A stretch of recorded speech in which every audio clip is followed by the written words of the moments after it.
સદાય પ્રગટ અને પ્રત્યક્ષ અક્ષરધામના અધિપતિ સ્વામિનારાયણ બાપા, શ્રી સ્વામિનારાયણ ગાદીના આદ્યાચાર્ય પ્રવર,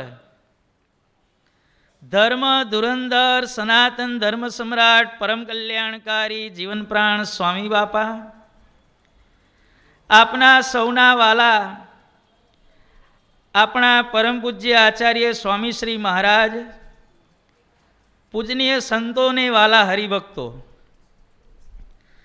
આપણા ગુરુદેવ જીવન પ્રાણ સ્વામી બાપાએ કારણ સત્સંગમાં શરૂ કરેલી એક વિશિષ્ટ સનાતન પરંપરા, ચાતુર્માસમાં સંસ્કૃત ગ્રંથની કથા, એનું અત્યારે આ મણિનગર ધામે આયોજન કરવામાં આવ્યું છે.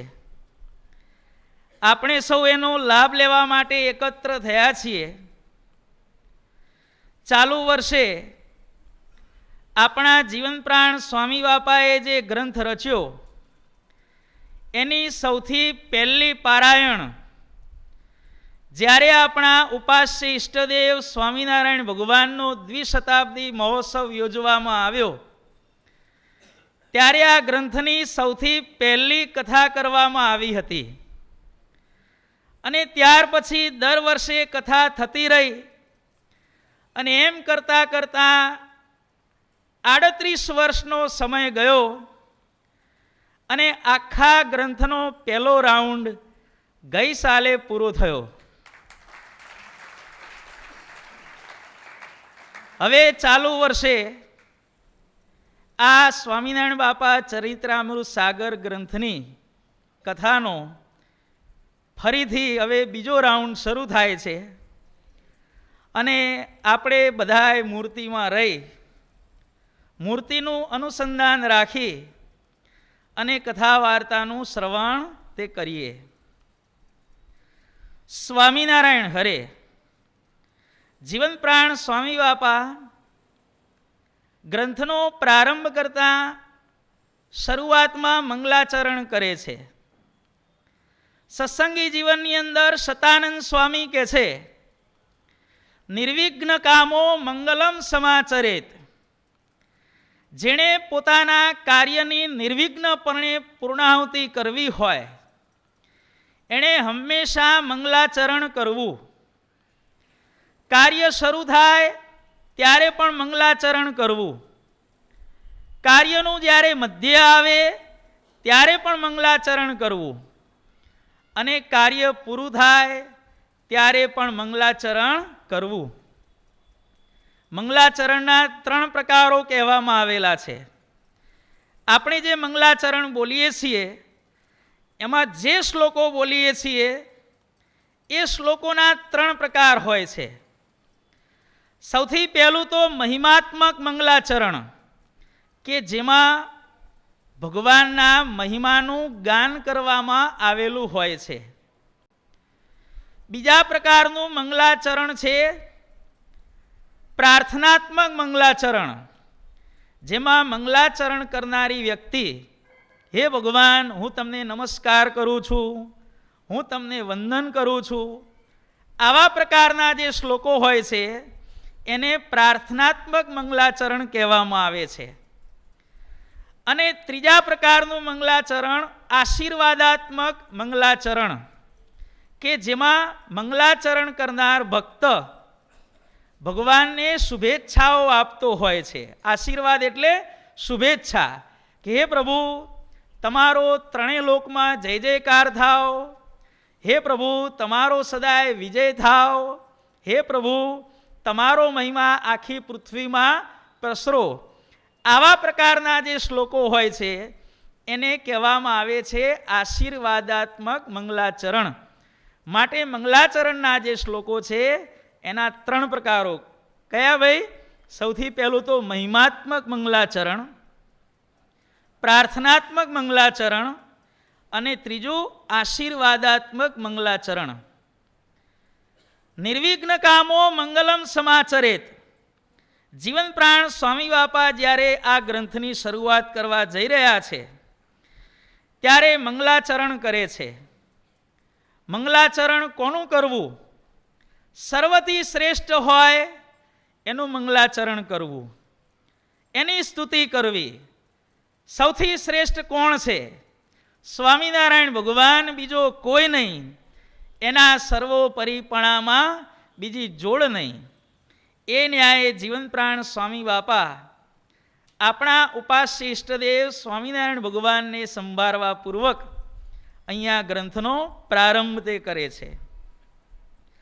શ્રીમદ બ્રહ્મપુરાધિપ શ્રુતિશિરો ભીર્ગીયતે યોનિશમ નૈકાંડાધિપતિ ક્ષરાક્ષર પર કારુણ્યપાથો નિધિ સર્વાત્મા જગતાં ભવન્તિ ચ યતો જન્માદય સર્વત સ્તં ધ્યાયામિ હરિ સદા વૃષભુવં શ્રી સ્વામિનારાયણમ.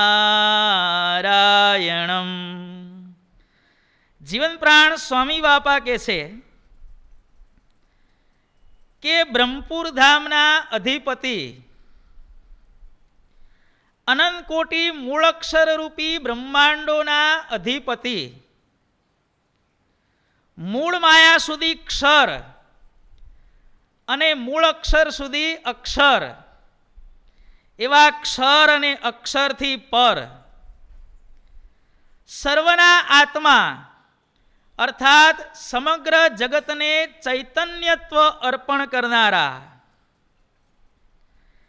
જેમને વેદો હંમેશા સર્વોપરી ન ઇતિ કરીને ગાય છે,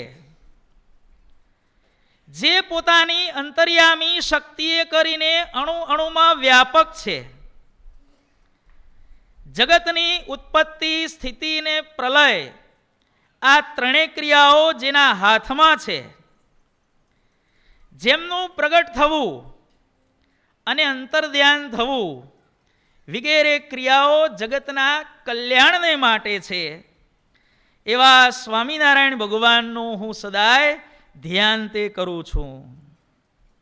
જેની મૂર્તિમાં અનંત કોટી મુક્તો તે રહેલા છે, જેની આજુબાજુ અનંત કોટી પરમ એકાંતિક મુક્તો રસબસ ભાવે સુખ તે લે છે, જે ભગવાન પોતાના તેજરૂપ અક્ષરધામને વિશે પોતાનું દિવ્ય સિંહાસન એવું જે સ્વામિનારાયણ ગાદી તેના ઉપર અખંડ વિરાજમાન છે, એવા સ્વામિનારાયણ ભગવાનનું હું અખંડ ચિંતન તે કરું છું.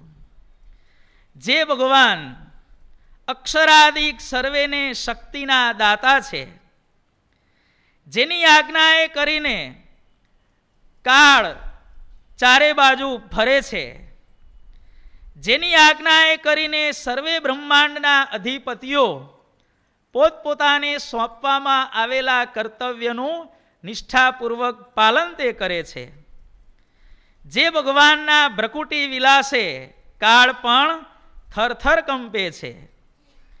કારણમ કારણમ, કારણના પણ કારણ, સર્વોપરી, સર્વના ઉપરી, સ્વતંત્ર, જેનો કોઈ નિયંતા નથી, એવા ભગવાન એમને હું સદાયને માટે નમસ્કાર તે કરું છું. અહીંયા સ્વામિનારાયણ ભગવાનની સ્તુતિ કરી અને જીવન પ્રાણ સ્વામી બાપા હવે બાપાશ્રીની સ્તુતિ કરે છે. ય પાંચાખ્ય પિતુર્ગૃહે વૃષપુરે દેવ્યામ દયાશેવધી સર્વેશો ભગવાન સ્વયં સુદયયા પ્રાદુર્બભૂવ પ્રભુ ભૂમાઓ અત્ર સમાનયચ્ચ પરમામ યોનાદિમુક્ત સ્થિતિમ તમ બાપા શુભ નામ ધ્યેય મનીષમ પ્રેષ્ઠમ મુદા ચિંતયે. જીવન પ્રાણ બાપાશ્રીની સ્તુતિ કરતા સ્વામી બાપા કહે છે કે જે પ્રભુ સ્વયં દયાએ કરીને વૃષપુર ગામમાં પાંચા પિતા અને દેવુબાને ત્યાં પોતે ફરીથી પ્રગટ થયા હતા, જેમણે સમગ્ર પૃથ્વીની ઉપર અનાદિમુક્તની સ્થિતિનો સિદ્ધાંત પ્રસ્થાપન તે કર્યો, એવા જીવન પ્રાણ બાપાશ્રીનું હું અખંડ ચિંતવન તે કરું છું. વૃષપુરનું બીજું નામ બળદિયા છે. જીવન પ્રાણ બાપાશ્રીએ પ્રગટ થઈને શું કર્યું? બળદિયા એનો જો આપણે શબ્દ છૂટો પાડીએ તો બળ દિયા. બાપાશ્રીને समग्र जीवन दरमियान क्या किया? तो जो व्यक्ति अपने पास आया उसको स्वामीनारायण भगवान का बल दिया. माटे बापाश्री बळदिया में प्रगट थया. भाई जे भगवान स्वयं बापा रूपे प्रगट थई, बापा स्वरूपेण प्रागट्यमाप्य शताधिकतरां पंचोत्तरां विंशति श्वासमा संपूर्णाव्य दधात. સ્વામિનારાયણ ભગવાને પોતાના મુક્તોની આગળ 125 વર્ષ પૃથ્વી ઉપર દર્શનદાન દેવાનો સંકલ્પ જે ભગવાને કર્યો હતો, એ સંકલ્પ જીવન પ્રાણ બાપાશ્રી સ્વરૂપે ફરીથી પૃથ્વી ઉપર પ્રગટ થઈ અને સ્વામિનારાયણ ભગવાને એ સંકલ્પ પોતાનો પૂરો કર્યો છે. એવા સ્વામિનારાયણ ભગવાન સ્વરૂપ શ્રીજી સ્વયં મૂર્તિ એવા જીવન પ્રાણ બાપાશ્રીને હું નમસ્કાર તે કરું છું. ગોપાળ બાપાને પ્રણામ કરતા આપણા સ્વામી બાપા કહે છે, નનુ યહ સ્વયં ભગવત સંકલ્પેન અત્ર ભૂમૌ ચચાર. જે ભગવાનના સંકલ્પે કરીને ભૂમિ ઉપર વિચરણ તે કરતા હતા, યસ્મૈ ચ ધાર્મી સ્વયં અખિલમ સ્વયંભરમ પ્રીત્યા દત્તવાન. સ્વામિનારાયણ ભગવાન જ્યારે અંતર્ધ્યાન થયા ત્યારે પોતાનો જે સમગ્ર સત્સંગનો ભાર ભગવાને જેમને પ્રેમે કરીને સોંપ્યો હતો, ય સ્વયં ચ સદા એવ હરેહ નિખિલાભિપ્રાય કસ્ય જ્ઞાતા આસીત. સ્વામિનારાયણ ભગવાનનો જે રદગત અભિપ્રાય તેના જે સંપૂર્ણ જાણકાર હતા, તમ યોગીવરમ ગુરુવરમ, એવા યોગીવર ગુરુવરમ એવા ગોપાળ બાપાને હું નમસ્કાર તે કરું છું. નિર્ગુણ બાપાને નમસ્કાર કરતા સ્વામી બાપા કહે છે, ગોપાલ મુનીશ્વર યમ સ્વકપદે પ્રીત્યા સમાસ્થાપયદ. ગોપાળ બાપાએ જેમણે સ્વયં પોતાના સ્થાને સ્થાપ્યા હતા, યેન અત્ર અસ્મિન લોકે અપૂર્વમ અતિ શ્રેષ્ઠ હરે ઉપાસનમ બોધિતમ. જેમણે આ પૃથ્વી ઉપર રહી બે ધડકપણે કોઈની પણ શરમ રાખ્યા વગર, કોઈનો પણ ડર રાખ્યા વગર, જેમણે 40 વર્ષ સુધી અમદાવાદ મંદિરમાં રહી અને શ્રીજી મહારાજના સર્વોપરીપણાની વાતો કરી અને સર્વોપરી ઉપાસનાની જ્યોત જેમણે જલતી રાખી હતી, અને સાથે સાથે જીવન પ્રાણ બાપાશ્રીનો મહિમા સત્સંગમાં સૌથી પ્રથમ પ્રસરાવવાનું બિરુદ જેને જાય છે, એવા હું મારા ગુરુના ગુરુ નિર્ગુણ બાપાને હું નમસ્કાર તે કરું છું. આગળ કે છે, ઈશ્વર બાપાને નમસ્કાર કરતા સ્વામી બાપા કહે છે કે ગોપાલ મુનિન્દ્ર તુલ્ય મહિમા ઇહ જગત્યામ રેજે. જેમનો મહિમા ગોપાળ બાપાના જેટલો જ હતો, જેમ સ્વામિનારાયણ ભગવાન અંતર્ધ્યાન થયા 15 વર્ષ પછી બાપાશ્રી સ્વરૂપે પ્રગટ થયા, એમ આપણા ગોપાળ બાપા પણ 1908માં અંતર્ધ્યાન થઈ બરોબર 15 વર્ષે આપણા ઈશ્વર બાપા સ્વરૂપે પુનઃ પ્રગટ થયા હતા.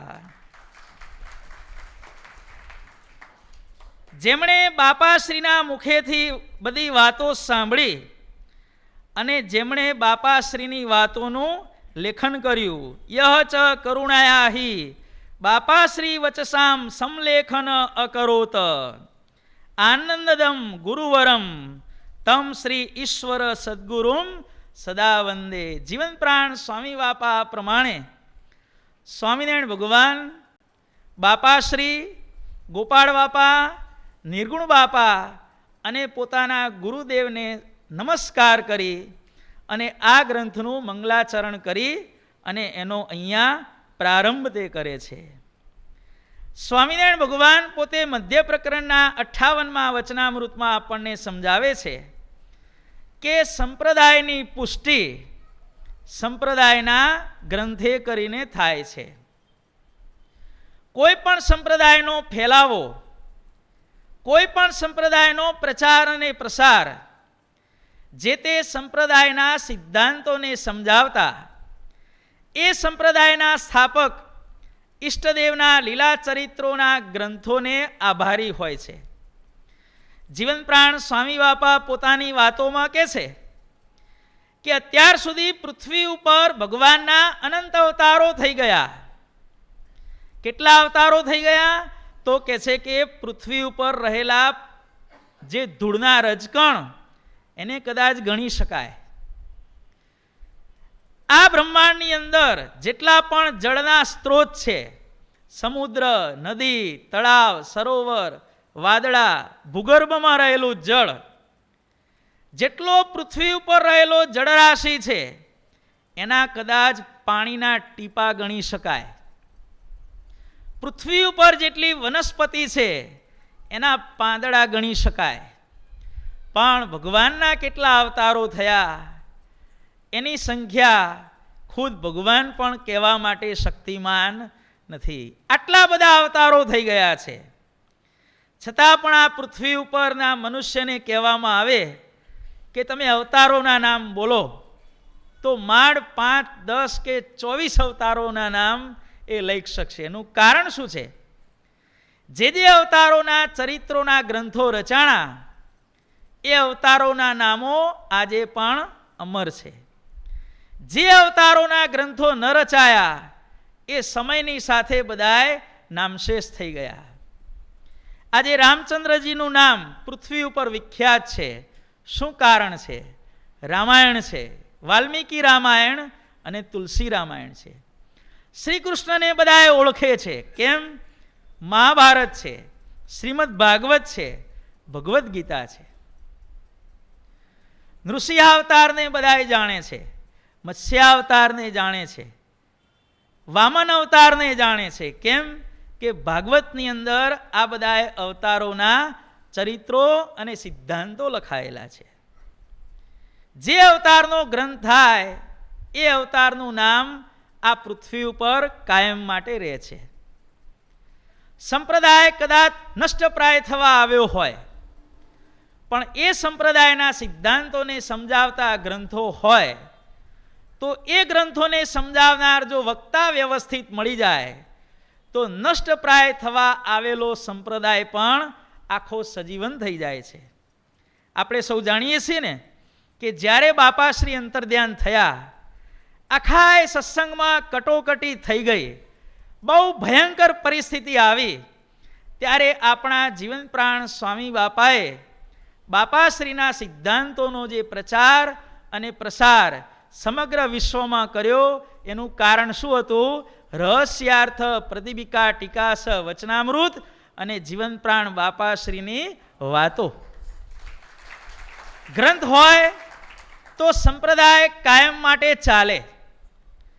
કોઈ પણ સંસ્થાનો વિકાસ કેટલો છે, કોઈ પણ સંપ્રદાયની લોકચાહના કેટલી છે એ જો જાણવું હોય તો એના માટેની એક જ ફૂટપટ્ટી છે. કઈ ફૂટપટ્ટી? કે એ સંસ્થામાંથી સાહિત્ય એનું કેટલું વેચાય છે.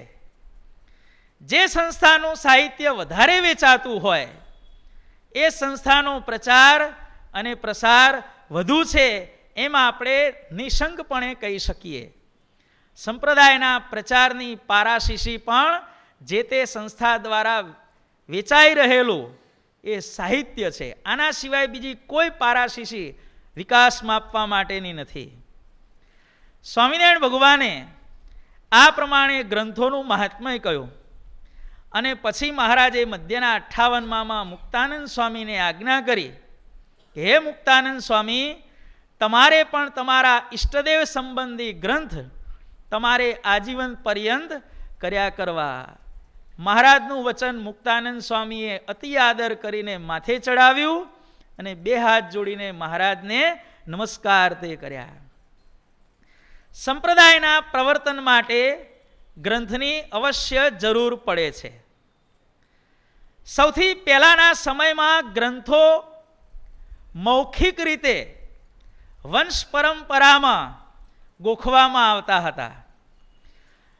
જ્યારે સૃષ્ટિનો સમય થયો,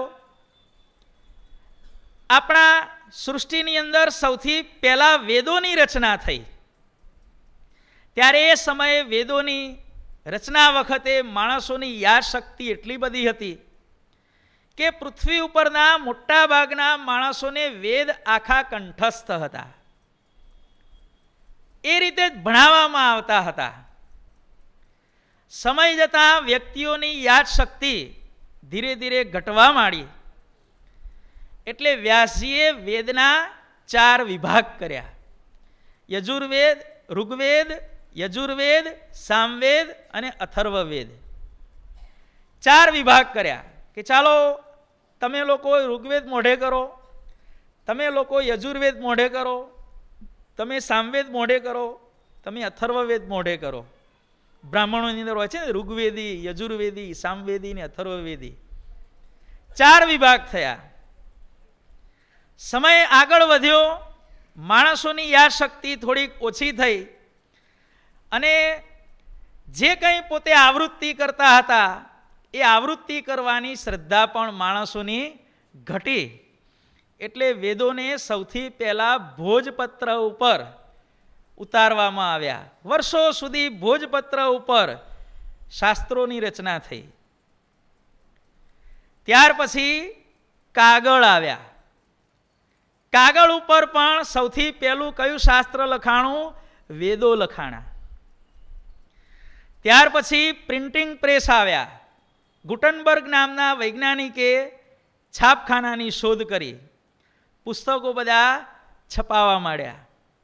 અને ત્યાર પછી બહેરાઓને, આંધળાઓને માટે શું આવ્યું ભાઈ? બ્રેલ લિપિ આવી.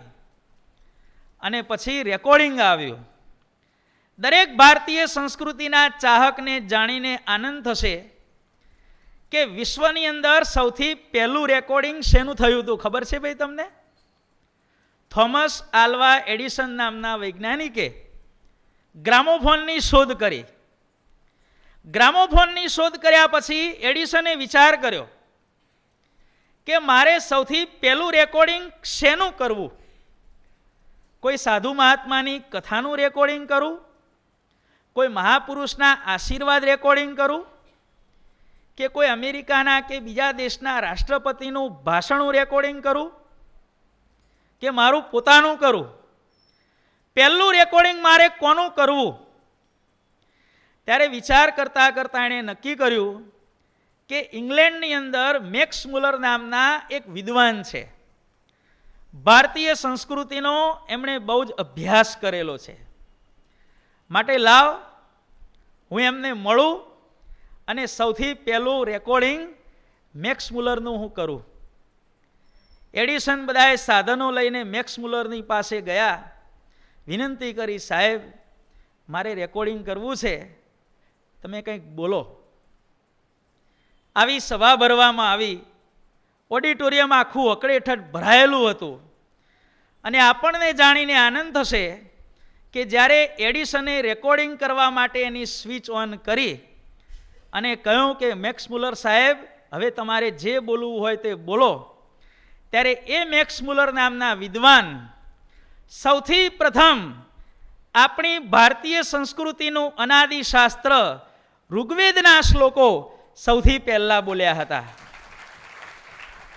વિશ્વની અંદર સૌથી પહેલું ઓડિયો રેકોર્ડિંગ કોનું થયું હતું ભાઈ? આપણા વેદોનું રેકોર્ડિંગ થયું હતું. ભારતીય સંસ્કૃતિના ચાહક એવા આપણે સર્વે આ ખૂબ જ ગૌરવ લેવા જેવી બાબત છે. આ પ્રમાણે ગ્રંથોનું બધું પ્રચલન શરૂ થયું. ગ્રંથોની રચના કોણ કરી શકે છે? કારણ કે કોઈ પણ કાર્ય કરવું હોય એના 4 હેતુઓ હોય છે. જગતના કોઈ પણ કાર્યો 4 કારણોસર થતા હોય છે. એક તો નિર્ગુણ હેતુથી થતા હોય છે, સાત્વિક હેતુથી થતા હોય છે, રાજસી હેતુથી થતા હોય છે અને છેલ્લા તામસી હેતુથી થતા હોય છે. જે કંઈ ગ્રંથો રચાય છે એ ગ્રંથોને રચવાનો સૌથી પહેલો હેતુ કયો છે? નિર્ગુણ હેતુ છે.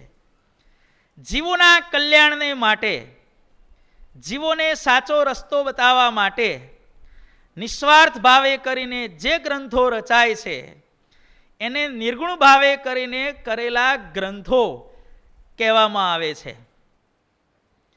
પોતાના ભલા માટે, પોતાના જીવાત્માના કલ્યાણને માટે, પોતાનું સારું થાય એના માટે જે ગ્રંથો રચવામાં આવે છે એને સાત્વિક ભાવથી રચાયેલા ગ્રંથો કહેવામાં આવે છે. પોતાની વિદ્વતા બતાવવા માટે, હું કંઈક છું એની જગતને ખબર પડે, આવી ભાવનાથી જે ગ્રંથો રચાય છે એને રજોગુણી ગ્રંથો કહેવામાં આવે છે. અને પેલા એક ગ્રંથ રચ્યો માટે એને પાડી દેવા માટે, એનાથી પણ હું સારું કરું, એને હું ઓવરટેક કરી જાઉં, એને હું ઝાંખો પાડી દઉં, એનાથી પણ હું એડવાન્સમાં રચું, આવી મલિન ભાવનાથી જે ગ્રંથો રચવામાં આવે છે એ ગ્રંથોને તમોગુણી ગ્રંથો કહેવામાં આવે છે. નિર્ગુણ ગ્રંથો, સાત્વિક ગ્રંથો, રાજસી ગ્રંથો અને તામસી ગ્રંથો. આમાં સૌથી ટૂંકી આવરદા તામસી ગ્રંથોની હોય છે. એનાથી થોડીક વધારે આવરદા રાજસી ગ્રંથોની હોય છે. એનાથી પણ થોડીક વધારે આવરદા સાત્વિક ગ્રંથોની હોય છે. અને જે નિર્ગુણ ગ્રંથો હોય છે એ પૃથ્વી ઉપર ચિરકાળ માટે માણસો એનું હંમેશા અધ્યયન કરતા હોય છે. જો આપણો શ્રીમુખવાણી વચનામૃત ગ્રંથ નિર્ગુણ ગ્રંથ છે. બાપાશ્રીની વાતો, હરિજ્ઞાનામૃત કાવ્ય, આ બધા જે ગ્રંથો છે એ નિર્ગુણ ગ્રંથો છે. એ કાયમ માટે પૃથ્વી ઉપર ચાલવાના ને ચાલવાના. ગ્રંથ રચનાના હેતુઓને આધારે આ 4 પ્રકારના ગ્રંથો આ પૃથ્વી ઉપર અસ્તિત્વ ધરાવતા હોય છે. ગ્રંથ કોણ રચી શકે? જેની અંદર નિર્ગુણ ભાવના હોય, આ ગ્રંથના વાંચનથી જીવો મુમુક્ષુઓ સુખિયા થાય, આવી ભાવના હોય એ ગ્રંથ રચી શકે. નહીં તો લેખકો તો ઘણા પડ્યા છે ભાઈ. મહાભારત રચવાનું હતું. 1,00,000 શ્લોકનું મહાભારત કોણ રચે? વ્યાસજીએ કહ્યું કે હું રચું તો ખરો, આખું મહાભારત મારા મગજમાં રમી રહ્યું છે, પણ એને લખે કોણ? ત્યારે યાદ કરતા કરતા સ્વામિનારાયણ ગણપતિને બોલાવવામાં આવ્યા. ગણપતિને વિનંતી કરવામાં આવી કે વ્યાસજી એક ગ્રંથની રચના કરી રહ્યા છે, તમારે લખવાનું કામ કરવાનું છે. ત્યારે ગણપતિ તૈયાર થયા, વ્યાસજીની પાસે ગયા. બોલો વ્યાસજી, શું કામ છે? મહાભારત લખવાનું છે, પણ મારી શરત છે, તમારે લખતા લખતા ક્યારે પણ અટકવાનું નહીં. ત્યારે ગણપતિ કહે છે કે મારી પણ શરત છે. બંનેની સામસામે શરત થાય ને ભાઈ. ગણપતિએ શું કહ્યું કે તમારે ક્યારે પણ લખાવતા લખાવતા અટકવાનું નહીં. વ્યાસજીએ સામી શરત કરી, તમારે સમજ્યા વિના લખવાનું નહીં. લેખન ચાલુ થયું. વ્યાસજી લખાવા માંડ્યા, ગણપતિ લખવા માંડ્યા. અને એમ કરતાં કરતાં કહે છે કે વ્યાસજીને ભૂખ લાગી, જમવા જવું પડે. એગ્રીમેન્ટ થયા હતા, લખાવતા લખાવતા અટકવાનું નહીં. કાયદામાં હંમેશા છટકબારી હોય છે. વ્યાસજીને થયું કે મેં શરત કરી છે કે સમજ્યા વિના તમારે લખવાનું નહીં. 2-4 ભારે એવા શ્લોકો લખાવી દીધા કે એને સમજવામાં ગણપતિ પણ વિચારમાં પડી ગયા અને ત્યાં સુધી વ્યાસજી જમી આવ્યા. એવી રીતે સુવામાં, પીવામાં, ખાવામાં, બેસવામાં આ રીતે છૂટ લઈ અને એટલા માટે જ્યારે મહાભારત વાંચવામાં આવે ત્યારે થોડુંક સરળ હોય, વળી પાછો વચ્ચે આમ બમ્પ આવે, વળી પાછી ગાડી નીચે ઉતરે, ચાલે, બમ્પ આવે. મહાભારત આ રીતે પૂરું થયું. વ્યાસ જેવા લખાવનારા હોય અને ગણપતિ જેવા લખનારા હોય ત્યારે મહાભારત ગ્રંથ પૂરો થાય. ગ્રંથ કોણ કરી શકે? સંસ્કૃત સાહિત્યની અંદર સર્વશ્રેષ્ઠ રચના કાદંબરી કહેવામાં આવે છે. બાણભટ્ટ નામના લેખકે આ કાદંબરી ગ્રંથની શરૂઆત કરી, પણ 30-40% ગ્રંથ પૂરો થયો અને બાણભટ્ટની અંત અવસ્થા આવી. હવે ગ્રંથ પૂરો કોણ કરે? ત્યારે બાણભટ્ટને 2 દીકરા હતા. બંને વિદ્વાન હતા, સંસ્કૃત ભણેલા હતા. બાણભટ્ટને થયું કે આને સોંપીશ તો આને ખોટું લાગશે, આને સોંપીશ તો આને ખોટું લાગશે. મારે શું કરવું? બેમાંથી જ્યારે એક પસંદ કરવાનું હોય ત્યારે હંમેશા એની પરીક્ષા લેવામાં આવે છે. બાણભટ્ટે પોતાના એક દીકરાને પૂછ્યું, બેટા પેલું શું છે? ઘરના આંગણાની અંદર એક સૂકા વૃક્ષનું ઠૂઠું હતું. બાણભટ્ટે કહ્યું કે બેટા પેલું શું છે? ત્યારે એક પુત્રએ જવાબ આપ્યો, શુષ્ક વૃક્ષ તિષ્ઠતિ અગ્રે. આ સામે સૂકા ઝાડનું ઠૂઠું ઊભું છે કે. રફ ભાષામાં જવાબ આપ્યો. બાણભટ્ટે બીજા પુત્રને કહ્યું, બેટા પેલું શું છે? ત્યારે એણે જવાબ આપ્યો, નીરસ તરુવર વિલસતી અગ્રે.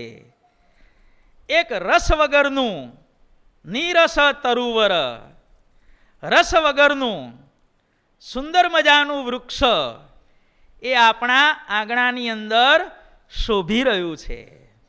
એક પુત્રએ શું જવાબ આપ્યો? જેવી કે આ આંગણાની અંદર આ હુકા ઝાડનું ઠૂઠું ઊભું છે કે શુષ્ક વૃક્ષ તિષ્ઠતિ અગ્રે.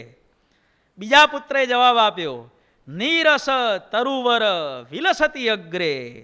એક રસ વગરનું સુંદર મજાનું તરુવર આપણા આંગણાની અંદર શોભી રહ્યું છે. વિચારી લેજો ભાઈ, પોતાના બંને દીકરાઓમાંથી કાદંબરીની રચના પૂરી કરવાનું કામ બાણભટ્ટે કોને સોંપ્યું હશે ભાઈ? ઠૂઠાવાળાને કે પછી નીરસ તરુવર વિલસતી અગ્રે? કોઈ પણ વસ્તુને સુંદર ભાષામાં કહેવાની જેનામાં શક્તિ હોય એ વ્યક્તિ ગ્રંથની રચના કરવા માટે લાયક કહેવામાં આવે છે. નહીં તો લેખકો ઘણા પડ્યા છે ભાઈ. એક સરદારજીને સંકલ્પ થયો કે બધાએ લોકો પીએચડી કરે છે, મારે પણ પીએચડી કરવી કે. હવે સરદારજીએ વિચાર કર્યો કે મારે પીએચડી શેને ઉપર કરવી? વિચાર કરતા કરતા એમણે નક્કી કર્યું કે મહારાષ્ટ્રની અંદર છત્રપતિ શિવાજી થઈ ગયા, એના ઉપર મારે પીએચડીનું એક પુસ્તક લખવું છે કે. કાગળ પેન બધું લઈ આવ્યા. સરદારજી રૂમની અંદર ભરાઈ ગયા, લખવા માંડ્યા. 6 મહિને ગ્રંથ પૂરો થયો ભાઈ. અને પછી ગ્રંથનો વિમોચન વિધિ એમના શીખ સમાજના મોટા મોટા આગેવાનો અને બધા માણસોને બોલાવી અને પછી એનો સન્માન સમારંભ યોજવામાં આવ્યો ભાઈ. વિમોચન વિધિનો કાર્યક્રમ રાખવામાં આવ્યો અને પછી બધા મુખ્ય વક્તાએ પ્રવચન કર્યું કે આપણા શીખ સમાજની અંદર આમણે સૌથી પીએચડી માટેનું પુસ્તક લખ્યું છે કે. ગૌરવ છે આપણા શીખ સમાજનું, લાવો કે પુસ્તક જોઈએ કે. પુસ્તક મેઇન વક્તાએ હાથમાં લીધું, પહેલું પાનું વાંચ્યું, બીજું પાનું, ત્રીજું પાનું, ચોથું પાનું, 600 પાનાનું પુસ્તક હતું ભાઈ. 10, 15, 20, 25 પાના વાંચ્યા અને જે પ્રવચન કરનાર વક્તા હતા એ બેભાન થઈને નીચે પડ્યા. એટલે એવું તે ગ્રંથમાં આવું શું છે કે આ મુખ્ય વક્તા બેભાન થઈને નીચે પડ્યા? બધી કોપીઓ સભામાં વેચવામાં આવી. પહેલા પાને લખ્યું હતું કે ભારતીય સંસ્કૃતિની રક્ષા કરવા માટે છત્રપતિ શિવાજીએ કમર કસી. ભારતીય સંસ્કૃતિના વિકાસમાં મુખ્ય અવરોધક મુગલ બાદશાહ ઔરંગઝેબ હતો. ઔરંગઝેબ ઉપર આક્રમણ કરવાનું શિવાજી મહારાજે નક્કી કર્યું. આક્રમણ કરવા માટે શિવાજીએ સૈન્ય તૈયાર કર્યું.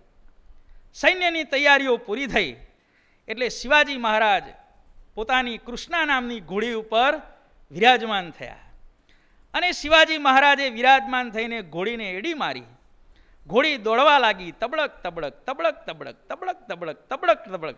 પહેલું પાનું તબડક તબડક તબડક તબડક, બીજું પાનું, ત્રીજું પાનું, ચોથું પાનું, 100મું પાનું, 400મું પાનું અને 600મા પાને એમ કરતાં કરતાં ઔરંગઝેબનું મુખ્ય શહેર આગ્રા આવ્યું અને શિવાજી મહારાજ કૃષ્ણા ઘોડી ઉપરથી નીચે ઉતર્યા. 600 પાનામાં શું લખ્યું હતું સરદારજીએ ભાઈ? તબડક તબડક તબડક તબડક તબડક તબડક તબડક લખી અને 600 પાનાનું પુસ્તક પૂરું કર્યું ભાઈ. આ સરદારજીની પીએચડી ભાઈ જુઓ. માટે આવા લેખકોના તો હજારો પુસ્તકો હોય છે, પણ એવા ગ્રંથો ક્યારે ચિરકાળ માટે કાયમ માટે ચાલતા નથી. ગ્રંથો ચિરકાળ માટે કયા ટકે છે? નિર્ગુણ ગ્રંથો હોય એ કાયમ માટે ચાલે છે.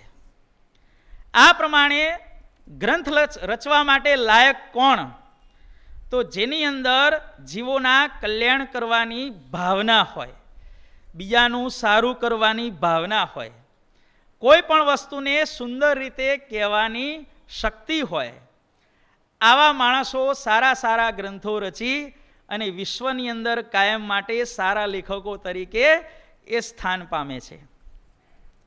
હવે આપણે સ્વામિનારાયણ સંપ્રદાયની વાત કરીએ કે સ્વામિનારાયણ સંપ્રદાયની અંદર આપણા ઉપાસ્ય ઇષ્ટદેવ સ્વામિનારાયણ ભગવાનને ગ્રંથોની અંદર કેવી રુચિ હતી? જ્યારે મહાપ્રભુજી બાલ્યાવસ્થાની અંદર દર્શન આપતા હતા ત્યારે સૌથી પહેલો પ્રસંગ જ્યારે ધર્મદેવે ઘનશ્યામ મહારાજની રુચિ પરીક્ષા કરી. એક બાજોઠ ઉપર પુસ્તક મૂકવામાં આવ્યું, સોના મોહર મૂકવામાં આવી અને નાની કટાર શસ્ત્ર મૂકવામાં આવ્યું. કારણ કે રુચિ પરીક્ષાને આધારે બાળકનું ભવિષ્ય નક્કી થતું હોય છે. ધર્મદેવે વિચાર કર્યો કે મારો પુત્ર જો સોના મોહર ઉપાડશે તો બહુ મોટો વેપારી બનશે, કટાર ઉપાડશે બહુ મોટો સેનાપતિ બનશે, અને જો પુસ્તક ઉપાડશે તો મારો ઘનશ્યામ મોટો થઈને બહુ જ મોટો વિદ્વાન બનશે.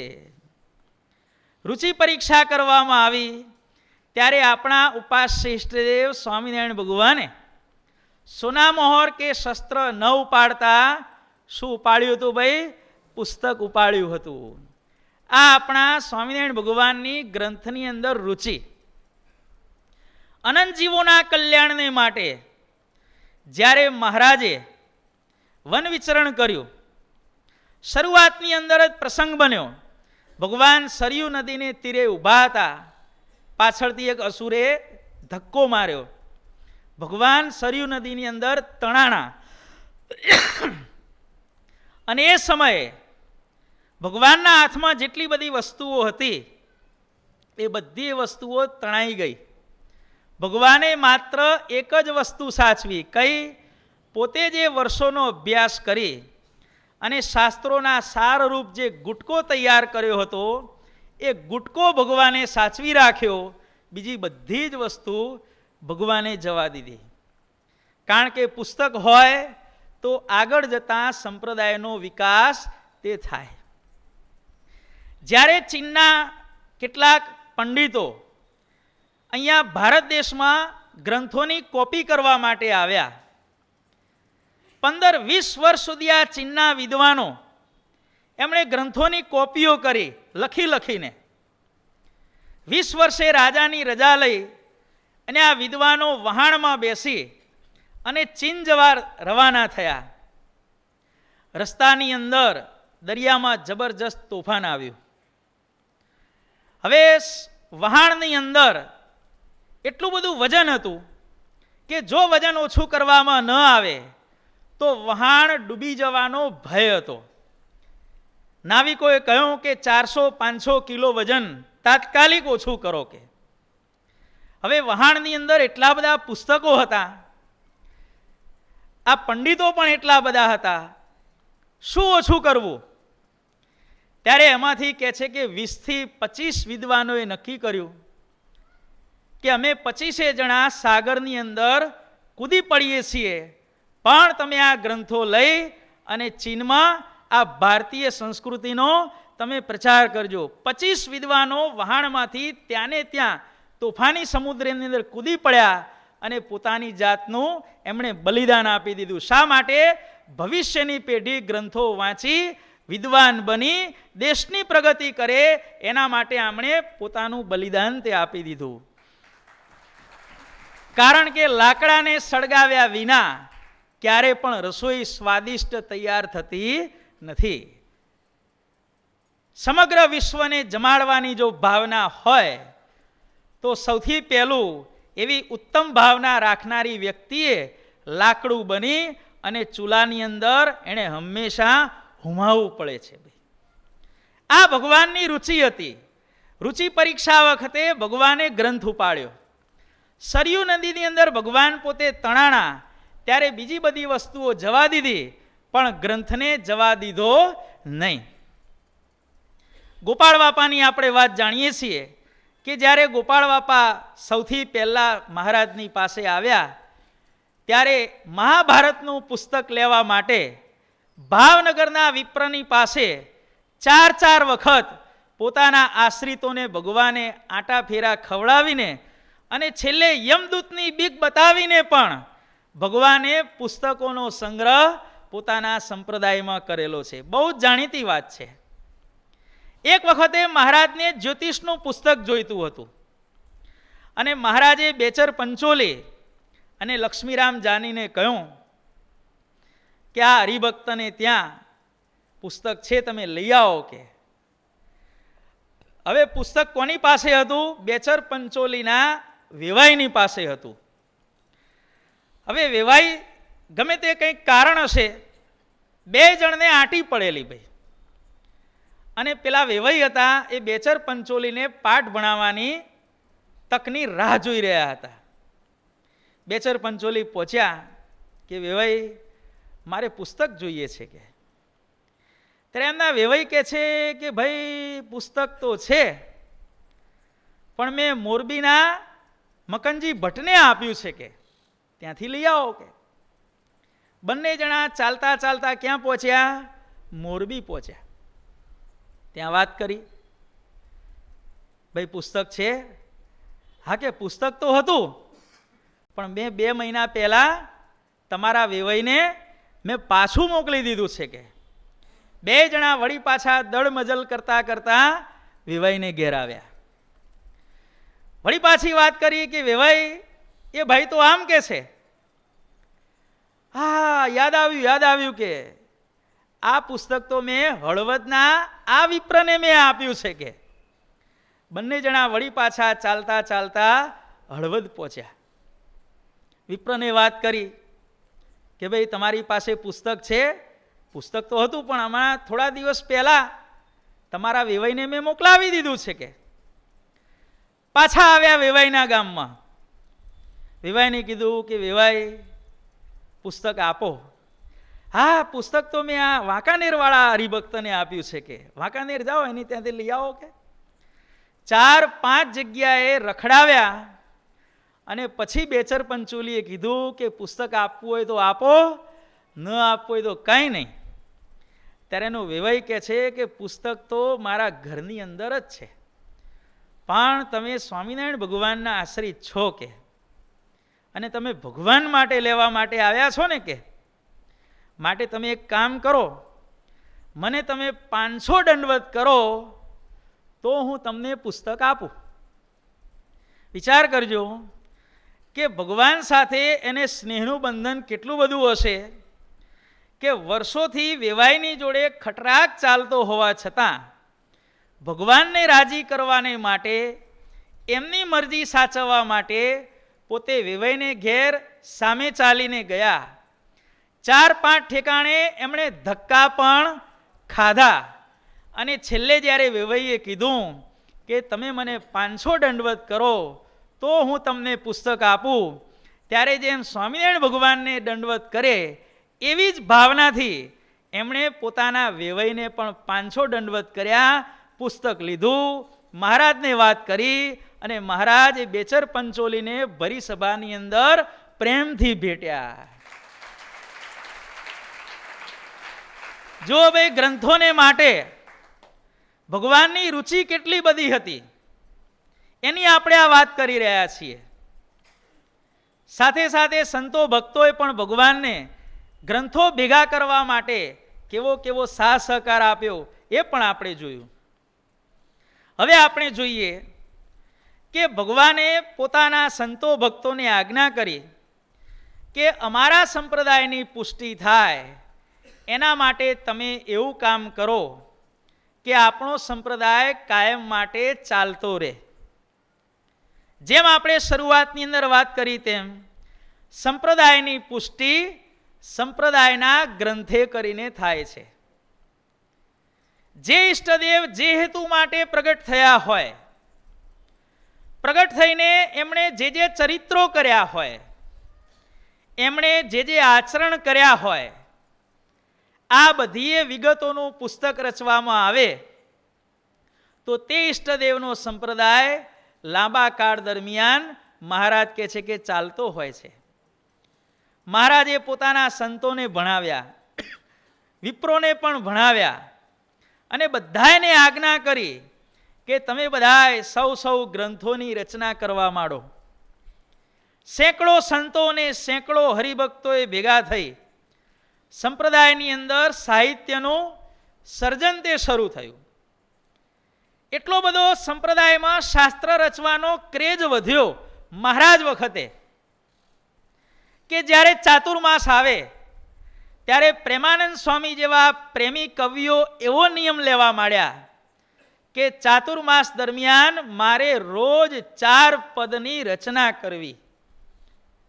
વિચાર કરો કે ભગવાને પોતાના સંતોને ગ્રંથો રચવા માટે પ્રેરણા અને પ્રોત્સાહન કેટલું બધું પૂરું પાડ્યું હશે. પ્રેમાનંદ સ્વામીએ નિયમ લીધો કે મારે રોજ 4 પદ બનાવવા. એક સમય એવું બન્યું કે આજ મારે ઓરડે રે એના 2 પદ બની ગયા. ભગવાન ઓરડે આવી ગયા, ભગવાનના શણગારનું પણ વર્ણન થઈ ગયું. હવે આગળ શું લખવું? વિચારમાં ને વિચારમાં કલાકોનો સમય જતો રહ્યો. પ્રેમાનંદ સ્વામી નાવા ગયા અને પછી મહારાજ ફરતા ફરતા પ્રેમાનંદ સ્વામીના આસને આવ્યા અને જોયું કે આ પ્રેમાનંદ સ્વામીના 2 પદો બનાવવાના બાકી છે. ત્યારે બોલ્યા શ્રી હરિ રે એમ કરીને બાકીના 2 પદો એને પૂરા કરવામાં સાથ સહકાર આપ્યો છે આપણા ઉપાસ્ય ઈષ્ટદેવ સ્વામિનારાયણ ભગવાને સાથ સહકાર આપ્યો છે. હે સંતો, તમે નિષ્ઠાપૂર્વક મહેનત કરો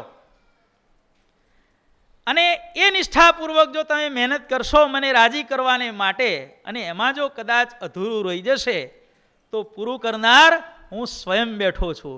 આવું મહારાજે પોતાના સંતોને ગ્રંથોની રચના કરવા માટે પ્રેરણા અને પ્રોત્સાહન આપેલું છે. સદગુરુ શ્રી બ્રહ્માનંદ સ્વામીએ જ્યારે ચાતુર્માસ આવ્યો ત્યારે મહારાજને કહ્યું કે મહારાજ હું શું નિયમ લઉં? ત્યારે બ્રહ્માનંદ સ્વામીને સ્વામિનારાયણ ભગવાન કહે છે કે જેમાં પ્રેમાનંદ સ્વામીએ 4 પદ બનાવવાનો નિયમ લીધો. તમે તો શીઘ્ર કવિ છો કે તમે પણ 4 પદ બનાવવાનો નિયમ લો કે. ત્યારે મહારાજ બ્રહ્માનંદ સ્વામી કહે છે કે મહારાજ હું તો નિયમ લઉં પણ સામે તમે પણ નિયમ લો કે. કયો નિયમ? કે તમે મને જેમ નિયમ આપ્યો કે તમારે 4 પદ બનાવવાના, તો હું તમને ચાતુર્માસમાં નિયમ લેવાની પ્રાર્થના કરું છું કે ચાતુર્માસ દરમિયાન હું જે રોજ 4 પદ બનાવું એ તમારે યોગ્ય અનુકૂળ સમયે 4 પદ મારા બનાવેલા સાંભળ્યા વગર તમારે રાત્રે સૂવાનું નહીં. જો ભાઈ, બ્રહ્માનંદ સ્વામીએ કાવ્ય રચવાનો નિયમ લીધો, તો મહારાજે એમને પ્રેરણા અને પ્રોત્સાહન પૂરા પાડવા માટે એને સાંભળવાનો નિયમ પણ મહારાજે લીધો છે. આવી રીતે પ્રેરણાના રંગે રંગાયેલા સંતોએ સ્વામિનારાયણ સંપ્રદાયની અંદર કહે છે કે એટલું બધું સાહિત્ય તૈયાર કર્યું. મહારાજ વખતના સાહિત્યની આ વાત થાય છે. એટલું બધું સાહિત્ય રચાણું કે એક પુસ્તક લેવાનું, એનો રોજ એક તરંગ વાંચવાનો, પુસ્તક પૂરું થાય બાજુમાં મૂકી દેવાનું, બીજું પુસ્તક લેવાનું, રોજ એક તરંગ કે એક અધ્યાય વાંચવાનો, બાજુમાં મૂકી દેવાનું. સ્વામિનારાયણ સંપ્રદાયમાં ભગવાને જ્યાં સુધી દર્શન આપ્યા ત્યાં સુધીના સાહિત્યની વાત આપણે જો કરીએ તો આ પ્રમાણે એક પછી એક પુસ્તકની પારાયણ કરીને પુસ્તક મૂકવામાં આવે અને બધા જ પુસ્તકોની પારાયણ પૂરી થાય અને સૌથી પહેલું પુસ્તક જે આપણે લીધું હોય એનો વારો 250 થી 300 વર્ષે વારો આવે. આટલું બધું જબરજસ્ત વિપુલ માત્રાની અંદર સાહિત્ય સ્વામિનારાયણ ભગવાને પોતાના સંતો પાસે તૈયાર કરાવ્યું. ભાઈ 100 વર્ષે વારો આવે જે લખ્યું છે ને એ તો આપણું હાર્ટ ફેલ ન થાય એટલે 100 વર્ષ લખ્યા છે ભાઈ, બાકી તો 500 વર્ષે પણ પુસ્તકનો વારો આવે નહીં. આટલું વિપુલ પ્રમાણમાં સાહિત્ય. અને આજે પણ કહેવાય છે કે સ્વામિનારાયણ સંપ્રદાયની અંદર મહારાજ વખતનું 95% સાહિત્ય હજી અનપ્રિન્ટેડ અવસ્થાની અંદર અમદાવાદ, વડતાલ, ગઢપુર, જુનાગઢ બધા મંદિરોમાં પટારાની અંદર લોકની અંદર સચવાયેલું છે. 95% સાહિત્ય હજી અનપ્રિન્ટેડ છે ભાઈ. આ જેટલું પણ સ્વામિનારાયણ ભગવાનના વખતના જે ગ્રંથો છે ને ભાઈ, કે ભાઈ ઘનશ્યામ લીલામૃત ગણો કે સત્સંગી જીવન ગણો, સત્સંગી ભૂષણ ગણો, વોટેવર તમે જે ગણો તે, એ સાહિત્ય કેટલું છે? માત્ર 5% છે ભાઈ. 95% હજી ભૂગર્ભમાં છે. આશા રાખીએ કે ભવિષ્યની અંદર એ સાહિત્ય આપણા કલ્યાણને માટે એ પટારામાંથી બહાર આવે અને વિશ્વ આખું વાંચી અને ભગવાનનો મહિમા સમજે. ભગવાને આવું પોતાના સંતોની પાસે પ્રેરણાત્મક સાહિત્ય તૈયાર કરાવ્યું. જે રીત ભગવાને ચલાવી એ રીત આપણા બાપાશ્રીએ ચલાવી. ઈશ્વર બાપાને આપણા બાપાશ્રીએ કહ્યું કે સ્વામી, 15 વર્ષથી તમે અમારી વાતો સાંભળો છો પણ લખતા નથી, માટે હવે જો લખો તો ભવિષ્યની અંદર ઘણી કામ આવે. બાપાશ્રીના વચનને ઈશ્વર બાપાએ અધ્ધરથી ઝીલી લીધું અને એમણે 22 વર્ષ મહેનત કરી અને બાપાશ્રીની વાતો ભાગ 1 અને ભાગ 2 તૈયાર કર્યા. પહેલો ભાગ 20 વર્ષે તૈયાર થયો ભાઈ. પહેલી વાત છે 1962ની અને 251મી વાત છે 1982ની. 20 વર્ષે પહેલો ભાગ તૈયાર થયો અને 2 વર્ષની અંદર બીજો ભાગ તૈયાર થયો. ઈશ્વર બાપાએ બાપાશ્રીની વાતો કરવા માટે આ પ્રમાણે પૂરા 22 વર્ષ સુધી પુરુષ પ્રયત્ન કરેલો છે, ત્યારે બાપાની વાતો તૈયાર થઈ છે ભાઈ. આપણા ઈશ્વર બાપાએ પણ આપણા જીવન પ્રાણ સ્વામી બાપાને આજ્ઞા કરી, જય દિવ્ય મૂર્તિ ઘનશ્યામ તમને અનંત પ્રણામ. આજે તો શ્રીજી પ્રગટ ભગવાન દે છે આત્યંતિક મોક્ષનું દાન અને દિવ્ય કારણ સત્સંગમાં અહીં સુણો જિજ્ઞાસુ, શ્રીજી મળે મોક્ષ થાય છે. આ 3 કીર્તનો જ્યારે સ્વામી બાપાએ રચ્યા અને ઈશ્વર બાપાએ કીર્તનોને સાંભળીને ડોલી ઉઠ્યા અને સ્વામી બાપાને આજ્ઞા કરી કે આવા ઓછામાં ઓછા 100 કીર્તન તો તમારે અવશ્ય કરવા. અને એ આજ્ઞાને અનુસરી અને જીવન પ્રાણ સ્વામી બાપાએ બધાએ ગણતરી જુદી જુદી રીતે કરે છે, પણ 160થી પણ વધારે કીર્તનો તૈયાર કરી અને જીવન પ્રાણ સ્વામી બાપાએ હરિજ્ઞાનામૃત કાવ્ય આ સ્વામિનારાયણ સંપ્રદાયને સમગ્ર વિશ્વને અર્પણ તે કર્યું ભાઈ. આજે સમગ્ર વિશ્વની અંદર સ્વામી બાપાની ઓળખ કોના કારણે છે ભાઈ? જેમ રામની ઓળખ રામાયણને કારણે છે, શ્રી કૃષ્ણની ઓળખ ભાગવતને કારણે છે, સ્વામિનારાયણ ભગવાનની ઓળખ વચનામૃતને કારણે છે, બાપાશ્રીને લોકો ઓળખે છે બાપાશ્રીની વાતોને કારણે. એમ સમગ્ર વિશ્વ આજે સ્વામી બાપાની મહાનતાનો સ્વીકાર કરે છે. એના મૂળમાં રહેલું છે જીવન પ્રાણ સ્વામી બાપાએ રચેલું આ હરિજ્ઞાનામૃત કાવ્ય. ભાઈ, એક અનઓફિશિયલ રિપોર્ટ એવો છે કે મણિનગર સંસ્થા સિવાય સ્વામિનારાયણ સંપ્રદાયની અંદર બીજી બધી સંસ્થાઓની અંદર જે સ્વામિનારાયણ ભગવાનના સંતો છે એ જ્યારે જ્યારે ધ્યાન કરવા બેસે છે ત્યારે આજની તારીખમાં ઘણા બધા સંતો તેજના સમૂહમાં શ્રીજી નવલા દર્શન દે છે. ઘનશ્યામ સલુણા શ્યામળા તારા વિના કેમ ચાલશે, આવા મૂર્તિના વર્ણનોના કીર્તનો સાંભળતા સાંભળતા મણિનગર સંસ્થા સિવાયના બીજી સંસ્થાના સંતો આજે પણ રોજ અડધો કલાક ને પોણો કલાક ધ્યાન કરે છે. ભાઈ, આ આપણા સ્વામી બાપાની વિશેષતા છે. ભાઈ, સત્ય તો હંમેશા દરેકે સ્વીકારવું જ પડે છે. આવી રીતે સ્વામિનારાયણ સંપ્રદાયનું વિપુલ પ્રમાણમાં સાહિત્ય તૈયાર થયું. આજ્ઞા કરનારે આજ્ઞા કરી અને આજ્ઞા પાળનારે આજ્ઞાનું પાલન કરી સાહિત્ય તૈયાર કર્યું. હવે આપણી ફરજ શું છે ભાઈ? બાપાશ્રીએ કીધું સ્વામી વાતો લખો. ઈશ્વર આપા કે ભલે, લખી નાખી, પુસ્તક છપાઈ ગયું, પૂરું થઈ ગયું. ભાઈ ના, ખરું કર્તવ્ય હવે શરૂ થાય છે. જે કંઈ શાસ્ત્રો રચાય છે, શા માટે રચાય છે? મુમુક્ષુઓ એને વાંચે, વિચારે, સમજે અને અમલમાં મૂકી અને મહારાજની મૂર્તિના સુખે સુખિયા થાય એના માટે આ શાસ્ત્રો રચવામાં આવે છે. ભાઈ, આપણા ઉપનિષદો કે છે કે માત્ર તપ કરનાર પણ સિદ્ધિ મેળવી શકતો નથી અને માત્ર જીવનની અંદર સ્વાધ્યાય કરનાર પણ જીવનમાં સિદ્ધિ મેળવી શકતો નથી. મોક્ષ માર્ગે ચાલવું હોય તો એના રથના બે પૈડા છે. એક પૈડાનું નામ છે તપ, બીજા પૈડાનું નામ છે સ્વાધ્યાય. ઘણાને એમ હોય કે હું માત્ર તપ કરે રાખું, ભજન ભક્તિ કરે રાખું, શાસ્ત્ર નહીં વાંચું, બસ બાકીનું બધું કરીશ. એ પણ ભગવાનને રાજી કરી શકતો નથી. કોઈ એમ માને કે હું માત્ર શાસ્ત્ર જ વાંચીશ, બીજું કાંઈ નહીં કરું, તો એ પણ ભગવાનને પામી શકતો નથી. ભગવાનને પામવા હોય તો સતશાસ્ત્રનો અભ્યાસ અને સેવા ભક્તિનું આચરણ એ દરેકના જીવનમાં હોવું આવશ્યક છે. આપણા ઉપનિષદોની અંદર એક યવકૃત નામના વિદ્યાર્થીની વાત લખવામાં આવી છે. આ યવકૃત નામના વિદ્યાર્થી આશ્રમમાં રહીને અભ્યાસ કરતા હતા અને એ સમયે એમને થયું કે રોજ આ પુસ્તક વાંચવું, એનું વારંવાર પુનરાવર્તન કરવું, મગજમાં બેસાડવું અને બેસાડેલી વસ્તુ વળી પાછી વારંવાર સંભાળીને યાદ રાખવી, આ બધો લોડ કોણ લે?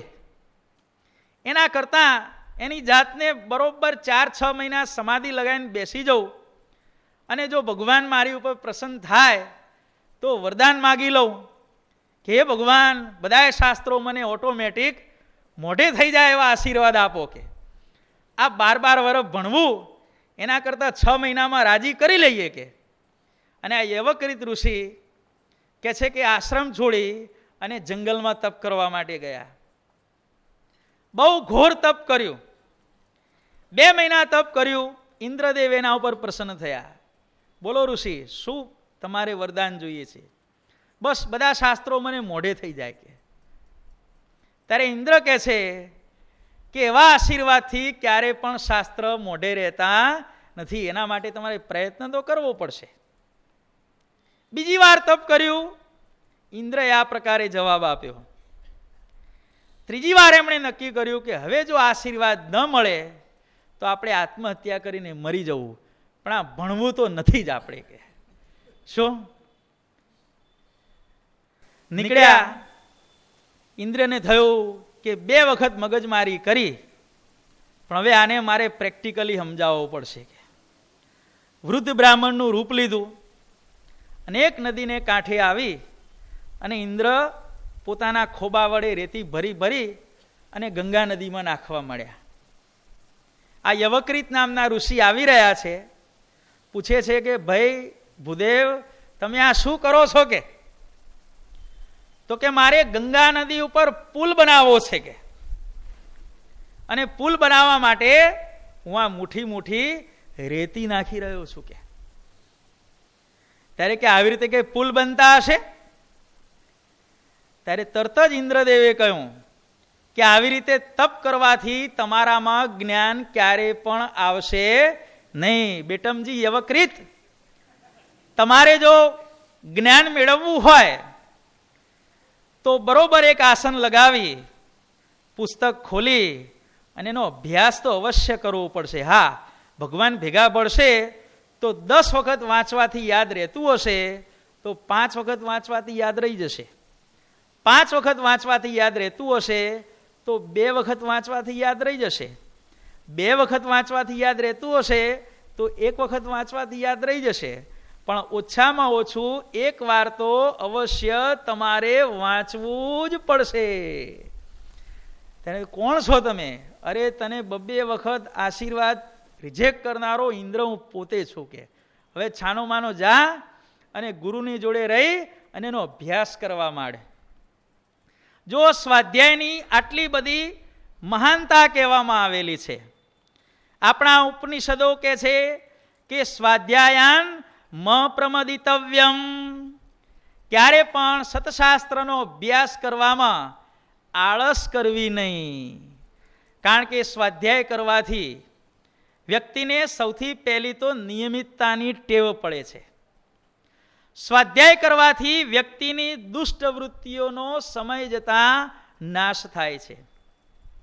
સ્વાધ્યાય કરવાથી શું કરવા જેવું છે, શું નથી કરવા જેવું, એનું એને સંપૂર્ણ જ્ઞાન થાય છે. સ્વાધ્યાય કરવાથી વ્યક્તિના અંતરના દરવાજા પણ ખુલી જાય છે. નવા નવા આધ્યાત્મિક અનુભવો પણ જે વ્યક્તિને સ્વાધ્યાયની ટેવ ન હોય એને ક્યારે પણ થતા નથી. માટે સ્વાધ્યાય તો મહારાજ કે અવશ્ય કરવો, કરવો ને કરવો. સ્વાધ્યાય કઈ રીતે કરવો?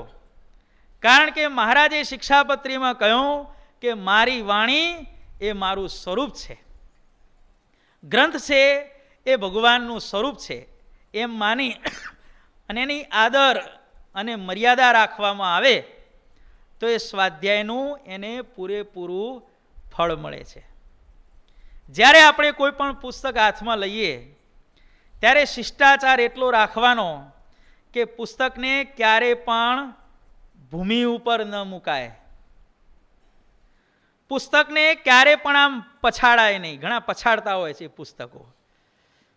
પુસ્તકને ક્યારે પણ પછાડાય નહીં. આપણે બાપાશ્રીની વાતો આમ પછાડીએ તો કોને પછાડવાનું પાપ લાગે એ દરેકે નિર્મળ બુદ્ધિથી વિચાર કરી લેવાનો. ભાઈ, પુસ્તકને ક્યારે પણ પછાડશો નહીં.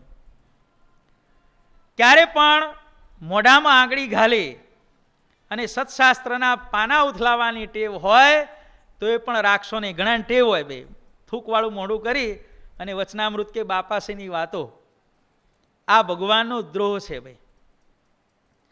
ક્યારે પણ પુસ્તકનો ઉપયોગ રફપેડ તરીકે ન કરશો ભાઈ. ઘણી જગ્યાએ અમારે પાટોત્સવમાં જવાનું થાય, આરતી લખનારો હરિભક્ત આરતી લખતો હોય, શેના ઉપર?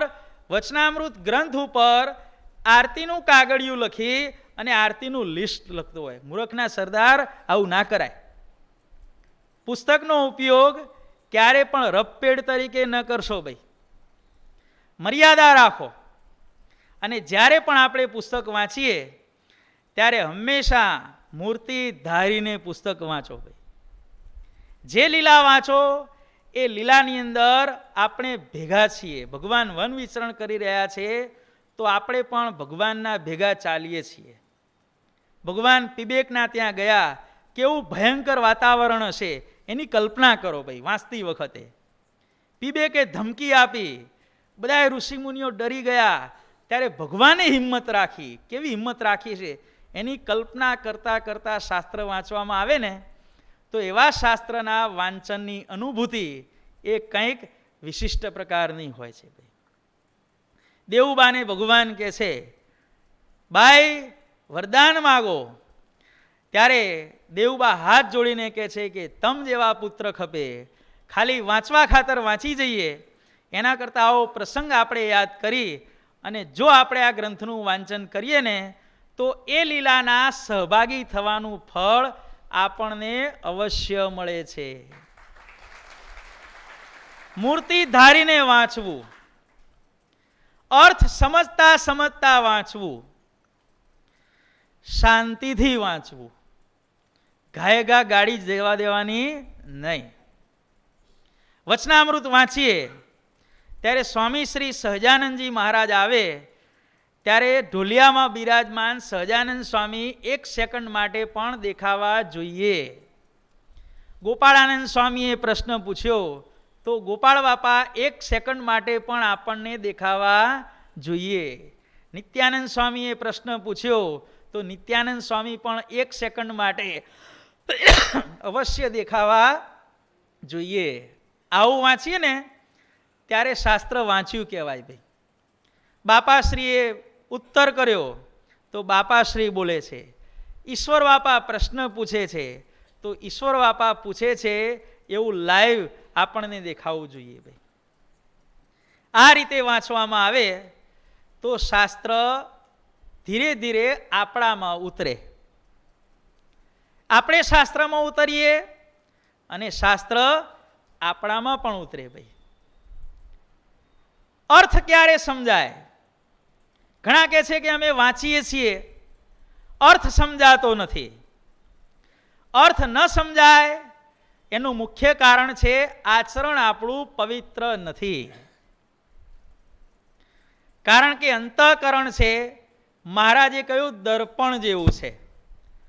દર્પણ જેટલું સ્વચ્છ હોય એટલું એમાં પ્રતિબિંબ સુંદર મજાનું પડે. એમાં આપણું અંતઃકરણ જેટલું સ્વચ્છ હોય એટલો શાસ્ત્રનો અર્થ આપણને વધુ સમજાય. તમને કદાચ ખ્યાલ હશે કે નહીં હોય, પણ ધર્મદેવની કુલ 13 પત્નીઓ છે. ખબર છે ને ભાઈ? એક તો ભક્તિ માતા અને બીજી 12 પત્નીઓ છે. એમાં એક પત્નીનું નામ બુદ્ધિ છે ભાઈ. ધર્મદેવ અને એમના જે નંબરના એમના ધર્મપત્ની હોય તે એકનું નામ બુદ્ધિ છે ભાઈ. ધર્મ થકી બુદ્ધિને પુત્ર ઉત્પન્ન થયો. પુત્રનું નામ શું છે ખબર છે? અર્થ. ધર્મ નિયમ વાળું આચરણ અને પવિત્ર સદબુદ્ધિ ભેગા થાય ક્યાં? આપણા હૃદયની અંદર. ત્યારે શાસ્ત્રનો અર્થ આપણને ઓટોમેટિક સમજાય છે. કાં તો આપણું આચરણ ખરાબ છે અથવા તો આપણી બુદ્ધિ ભ્રષ્ટ છે ભાઈ. ધર્મ અને બુદ્ધિ ભેગા થાય તો અર્થને પ્રગટ થવા માટે આમંત્રણ આપવું પડતું નથી. જેટલું પવિત્ર આચરણ હોય એટલો વ્યક્તિને અર્થ સ્પષ્ટપણે સ્ફુરે છે. પંચવર્તમાનનું પાલન જેટલું પ્રોપર હોય, બુદ્ધિ જેટલી પવિત્ર હોય, ઇન્દ્રિયોના આહાર જેટલા ભગવાન સંબંધી હોય એટલો શાસ્ત્રનો જે તે વ્યક્તિને વધુ અર્થ સમજાતો હોય છે. અને સમજીને વાંચવું, ક્યારે પણ આડેધડ વાંચવું નહીં. આડેધડ ક્યારે ગોખવું પણ નહીં. કારણ કે આડેધડ ગોખે એની દશા શું થાય?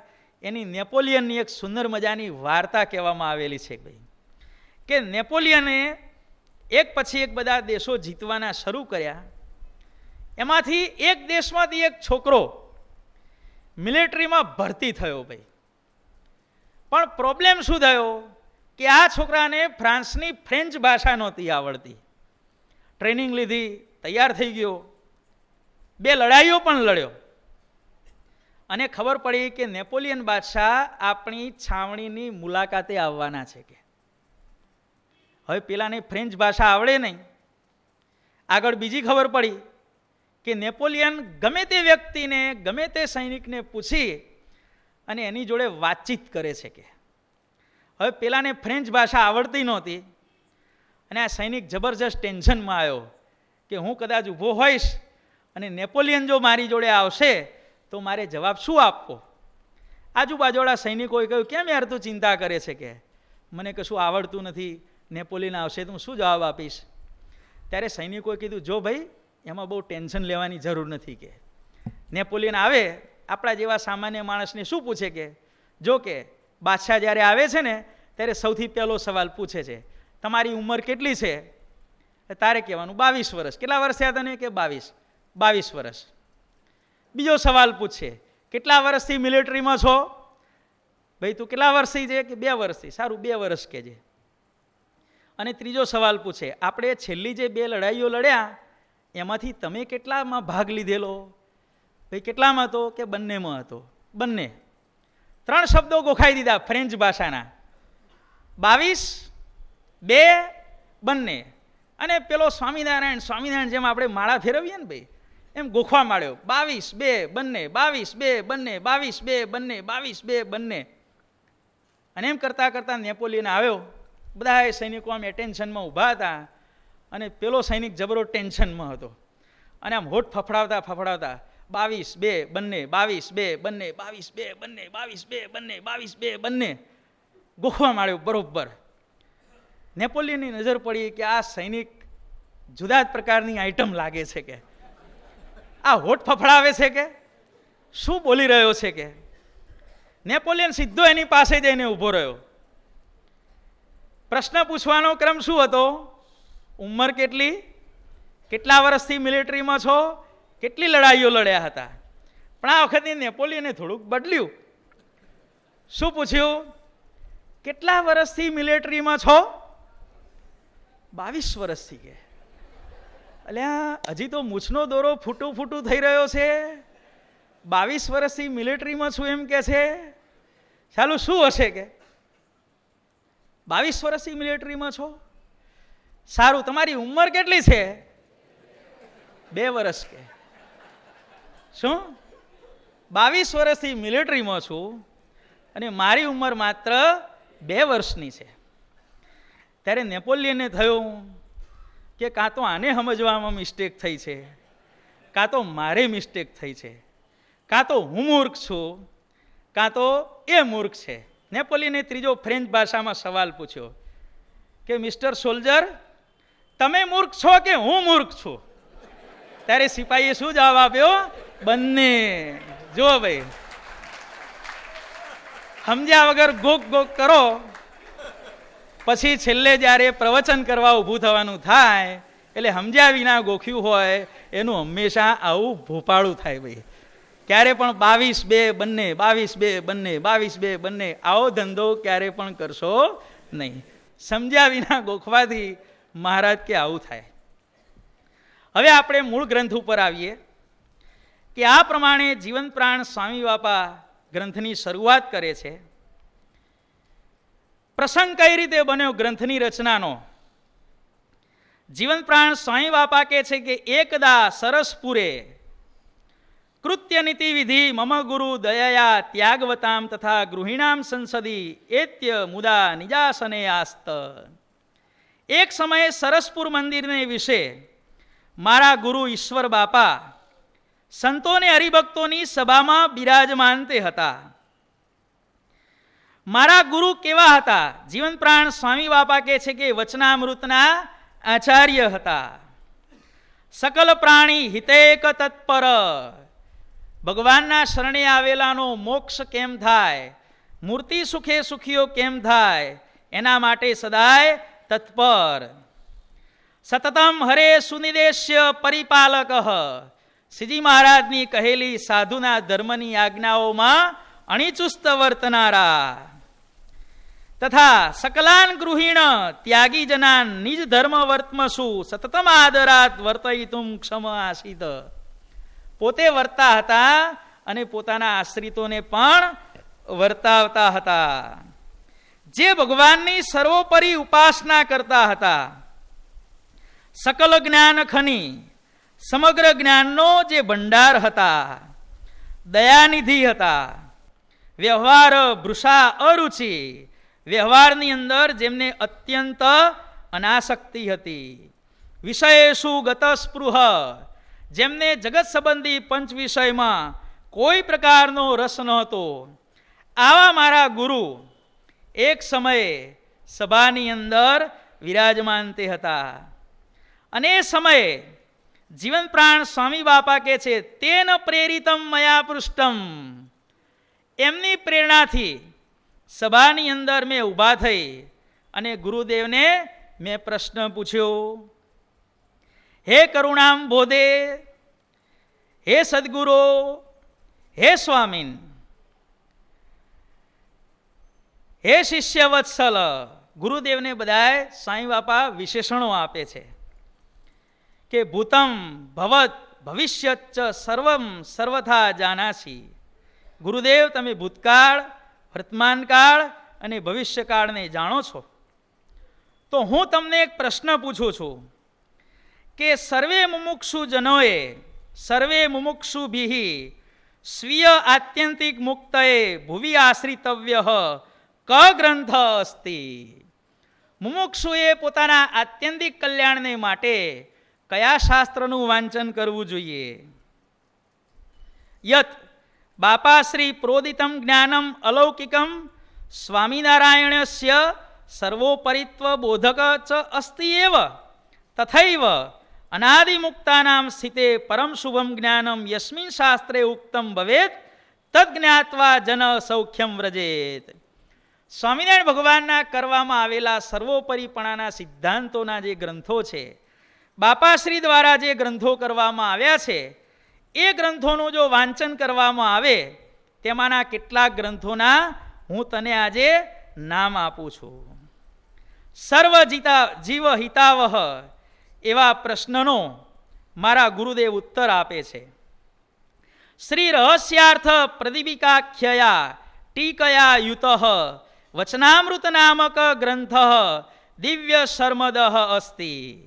સૌથી પહેલો જીવોના મોક્ષને માટે સૌથી ન્યારો, સૌથી અનુપમ ગ્રંથ હોય તો કયો છે? આપણા ઉપાસ્ય ઇષ્ટદેવ સ્વામિનારાયણ ભગવાનની વાણી વચનામૃત રહસ્યાર્થ પ્રદીપિકા ટીકાસહ.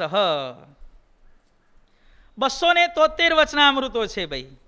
ગઢડા પ્રથમ પ્રકરણના 78, સારંગપુરના 18, કારિયાણીના 12, લોયાના 18, પંચાળાના 7, મધ્ય પ્રકરણના 67, વડતાલના 20, અમદાવાદના 8, અસલાલીનું 1, જેતલપુરના 5 અને છેલ્લા પ્રકરણના 39. કુલ 273 વચનામૃતો. આવો સુંદર મજાનો ગ્રંથ તથા અનાદિમુક્તાનામ સ્થિતિમાં આપતું મુમુક્ષુભિઃ બાપાશ્રી વાર્તાનામ દ્વૌ ગ્રંથો નિરંતરમ સેવ્યૌ હિ. અનાદિમુક્તની સ્થિતિ પ્રાપ્ત કરવાને માટે મુમુક્ષુ એવા અમારા આશ્રિતોએ બાપાશ્રીની 2 ભાગ વાતોનું પણ અવશ્ય વાંચન તે કરવું. બાપાશ્રીના પહેલા ભાગની અંદર 251 વાતો છે, બીજા ભાગની અંદર 170 વાતો છે. કુલ વાતો કેટલી થઈ ભાઈ? 421 વાતો. હવે જેમ આપણે ગઢડા, સારંગપુર જે પ્રમાણે કર્યું એ પ્રમાણે બાપાશ્રીની વાતોનું પણ આપણે જોઈ લઈએ. 421 વાતોની અંદર 266 વાતો વૃષપુરની છે ભાઈ. બધા યાદ રાખજો ભાઈ, અને થોડું ગણતરી કરવામાં સાથ સહકાર આપજો ભાઈ. 421 આપણે પહોંચી જઈએ. 266 વાતો વૃષપુરની છે, 88 વાતો કરાંચીની છે ભાઈ. 266 અને 88 354. 20 વાતો રામપુરની છે ભાઈ, 374. 13 વાતો સરસપુરની છે, 387. 9 વાતો નારણપુરની છે, 396. 7 વાતો કુંભારિયાની છે 403. 4 વાતો ભારાસરની છે 407. 3 વાતો કેરાની છે 410. 3 વાતો ભુજની છે 413. 2 વાતો માધાપુરની છે 415. 1 વાત અમદાવાદ કાલુપુર સ્વામિનારાયણ મંદિરની છે 416. 1 વાત વિરમગામની છે ભાઈ 417. 1 વાત દહીસરાની છે 418. 1 વાત ગોળપુરની છે 419. 1 વાત મૂળીના શતવાર્ષિક પાટોત્સવની, મૂળી ખાતે એને નાખો 420. અને સ્વામિનારાયણ ભગવાનનું પ્રાગટ્ય સ્થાન છપૈયાની જે બાપાશ્રીએ યાત્રા કરી એ વાતને આપણે છપૈયામાં મૂકીએ તો આ પ્રમાણે સ્થળ વાઇઝ બાપાશ્રીની 421 વાતો છે. આવી બાપાશ્રીની વાતો ભાઈ બાપાશ્રીએ આજ્ઞા કરી, ઈશ્વર બાપાએ બનાવી, તો હવે આપણે શું કરવાનું છે? એનું સતત સ્વાધ્યાય તે કરવાનો છે. આગળ આપણા ઈશ્વર બાપા કે છે તથા ચત્ર મુમુક્ષુભિઃ શ્રી પુરુષોત્તમ લીલામૃત સાગર નામક ગ્રંથ પરમ સેવ્ય અસ્તિ. કચ્છની લીલાઓનો એક સુંદર મજાનો ગ્રંથ પુરુષોત્તમ લીલામૃત સુખસાગર, એ ગ્રંથ પણ દરેક મુમુક્ષુએ અવશ્ય વાંચવા જેવો છે. બીજા કાવ્ય ગ્રંથોની અંદર અને પુરુષોત્તમ લીલામૃતની અંદર બેઝિક તફાવત કયો છે? તો બીજા બધા ગ્રંથોની અંદર ભગવાનનું વિચરણ જ્યારે વર્ણન કરવામાં આવ્યું હોય ત્યારે એવું લખવામાં આવે છે કે ભગવાન શિવાલયમાં શિવના દર્શન કરવા માટે ગયા, આવું બીજા ગ્રંથોમાં લખેલું હોય છે. જ્યારે પુરુષોત્તમ લીલામૃત સુખસાગરની અંદર વર્ણિજી લખે છે કે ભગવાન શિવાલયની અંદર શંકર ભગવાનનો મોક્ષ કરવા એને પોતાના દર્શન દેવા માટે ગયા. આટલો ફેર છે ભાઈ. ઉપાસનાનો આખો આવી રીતે અવળો અને સવળો જે આખો અર્થ છે એ સવળો અર્થ છે એ અહીંયા આપણને જોવા મળે છે. તથા હે મુને શૃણુ શ્રુતિસારઃ સર્વજીવહિતાવહ અનુત્તમ અનગ સર્વોપરી તસ્ય હરે યથા સંકલ્પાનામ પરમ મુક્તિદઃ અન્ય ગ્રંથ વિદ્યતે.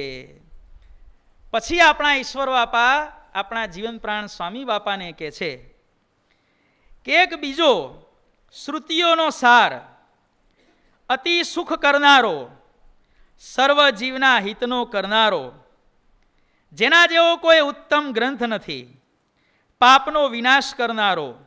જેમ સ્વામિનારાયણ ભગવાન સર્વોપરી છે એમ એ ગ્રંથ પણ એ સર્વોપરી છે. એવો એક સુંદર મજાનો ગ્રંથ અત્યારે મારા મનની અંદર રમીતે રહ્યો છે. એમ કરીને આપણા ઈશ્વર બાપા સ્વામી બાપાને કહે છે કે હે સાધો યમ અહમ તે વચમી. મારા મનની અંદર જે ગ્રંથ આખો ભગવાનની લીલાનો રમી રહ્યો છે એ હું તને હવે કહીશ. અને અત્યંત હિતકારકમ તમ શ્રુત્વા મન નિદેશત શાસ્ત્ર રૂપેણ ગ્રથાન. હું તને રોજ જે ગ્રંથ સંભળાવું એ ગ્રંથને તારે લખવાનો છે. તમ નિશમ્ય, એને સાંભળી અને અખિલા જીવાહા દુર્લભામ મુક્તિમ યાસ્યંતી. જેનું પઠન પાઠન અને શ્રવણ કરી અને લાખો ને કરોડો જીવોનો ભવિષ્યની અંદર આત્યંતિક મોક્ષ થશે. આવો સુંદર મજાનો ગ્રંથ હવે હું તને કહું છું અને તમે એને લખવાની શરૂઆત તે કરો. આ ગ્રંથ મેં ક્યાંથી જાણ્યો? તો મમ ગુરુવર્ય નિર્ગુણ બાપા શ્રીમદ ગોપાલનંદ નામકમ સદગુરુમ આદરાત એવ પૃષ્ઠવાન. મારા ગુરુ નિર્ગુણ બાપાએ ગોપાળ બાપાને સ્વામિનારાયણ ભગવાનના ચરિત્રો પૂછ્યા હતા. એ સ્વામિનારાયણ ભગવાનના ચરિત્રો ગોપાળ બાપાએ મારા ગુરુદેવ નિર્ગુણ બાપાને કહ્યા હતા, નિર્ગુણ બાપાએ મને કહ્યા હતા, હવે હું તમને કહી રહ્યો છું, તો હવે ચોથી પેઢીએ તમે એને ગ્રંથનું સ્વરૂપ આપવાનું તમે કામ તે કરો. કયો ગ્રંથ ભાઈ? જેની આપણે આ શ્રાવણ માસની અંદર કથા કરીએ છીએ, સ્વામિનારાયણ બાપા ચરિત્રામૃત સાગર. કુલ 384 તરંગો છે ભાઈ. જેમ સાગર, જો આ ગ્રંથના નામો હોય છે ને, આ જાણકારી ખાતર, છેલ્લો શબ્દ શું છે? સાગર. તો સાગરની અંદર શું હોય? પૂર હોય, અને પૂરની અંદર તરંગ આવે. મુખ્ય ગ્રંથ આખો સાગર, એના 9 પૂર, અને 9 પૂરની અંદર 40, 50, 60 તરંગો. હરિલીલામૃત, અમૃત શેમાં ભરેલું હોય ભાઈ? કળશની અંદર. 10 કળશનો હરિલીલામૃત ગ્રંથ.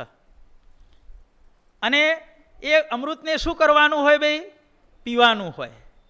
કઈ રીતે પીવાનું? આયુર્વેદ કહે છે ઘૂંટડે ઘૂંટડે પાણી પીવો. અમૃતને ઘૂંટડે ઘૂંટડે પીવું. એક ઘૂંટડો પીવાનો, ઊભું રહેવાનું. બીજો ઘૂંટડો પીવાનો, ઊભું રહેવાનું. જેને કહેવામાં આવે છે વિશ્રામ. આવે છે હરિલીલામૃત, કળશ અને વિશ્રામ. હરિલીલા કલ્પતરુ. કલ્પતરુ એટલે વૃક્ષ. વૃક્ષમાંથી શું પૂછે?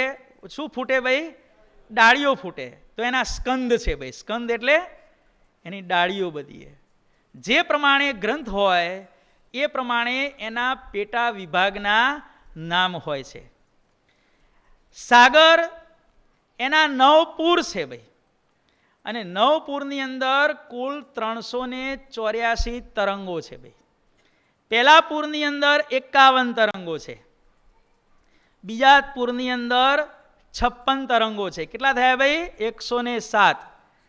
ત્રીજામાં 51, 158. ચોથામાં 51, 209. પાંચમામાં 41, 250. છઠ્ઠામાં 51, 301. છઠ્ઠામાં 35, 336. પછી આગળ આઠમામાં 27 અને નવમામાં 21. આ પ્રમાણે 384 તરંગો આ સ્વામિનારાયણ બાપા ચરિત્રામૃત સાગરની અંદર જીવન પ્રાણ સ્વામી બાપાએ ગ્રંથસ્થ કરેલા છે ભાઈ. 1 થી 5મા પૂરની અંદર સ્વામિનારાયણ ભગવાનના ચરિત્રો છે. 384માંથી 250 તરંગો કોને ફાળવવામાં આવ્યા છે ભાઈ? સ્વામિનારાયણ ભગવાનને ફાળવવામાં આવ્યા છે.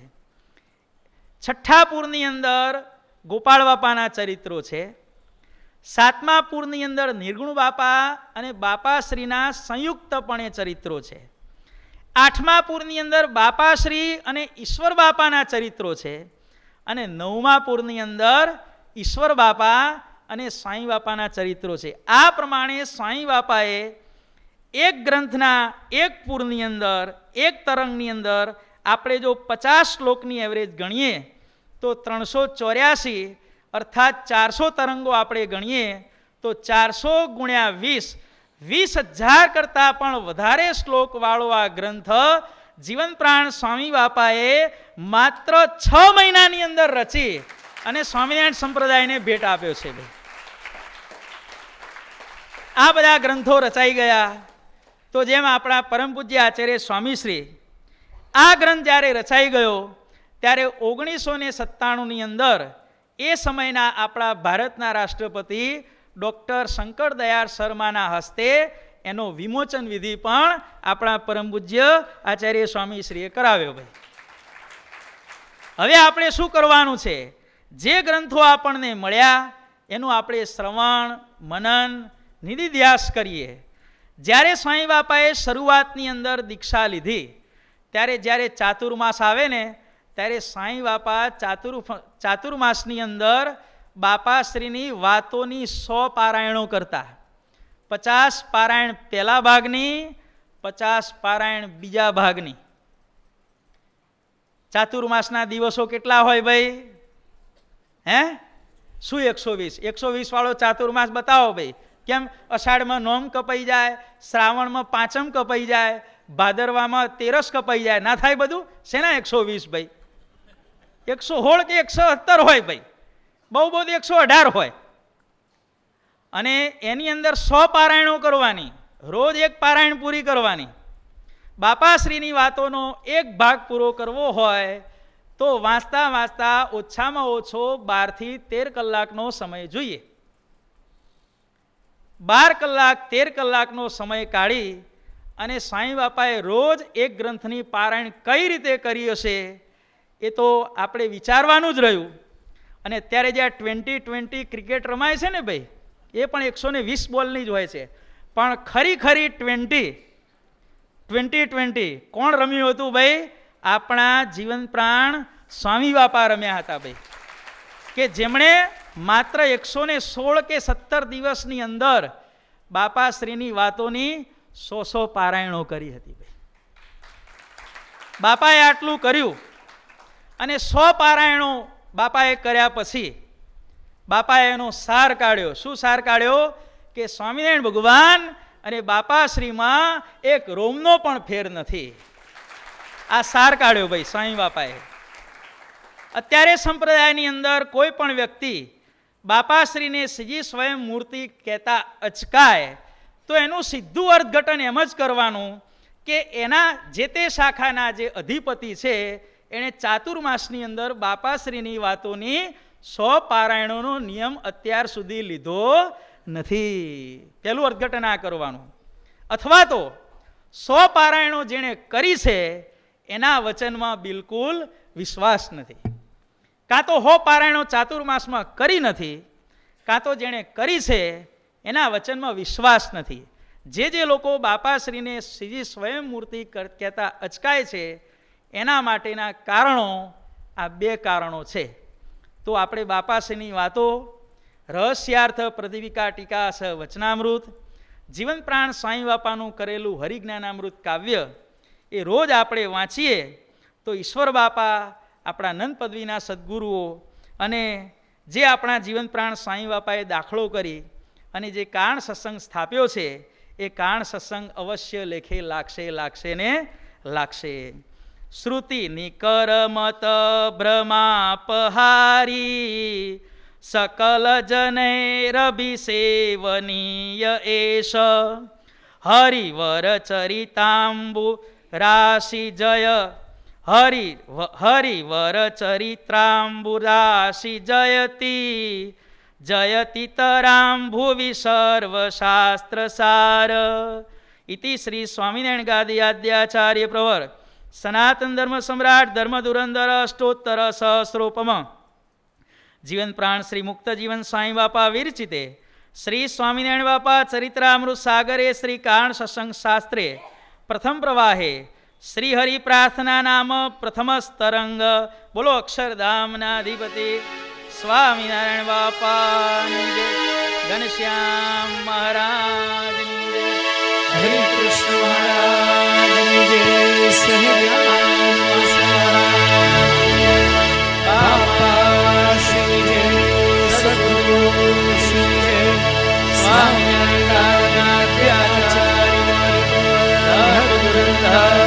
સનાતન ધર્મ સમ્રાટ પરમ કલ્યાણકારી જીવન પ્રાણ સ્વામી બાપા